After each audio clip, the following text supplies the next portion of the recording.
Bisan pa man nga kita napakyas ta diri sa kalibutan apan ang Ginoo andam sa mupasaylo sa ato ang mga sala nga nabuhat diha kaniya. Wala imposible sa Ginoo.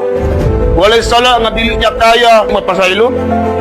Kabalukas kabaturan mag-atag di mo kagawasan tungod sa kadako sa gugma sa kalibutan nga gipadala na yung buktong anak. Nga si Jesus, kinsa mo tuo kanya makabaton sa kinabuhing walay katapusan. Kinuubuhi, kaya usbon. Dili kaya usbon sa kalibutanon na pamagi sa atong kusog. Apan sa gugma ug gahom sa atong Ginoo, kaya niya usbon imong kinabuhi.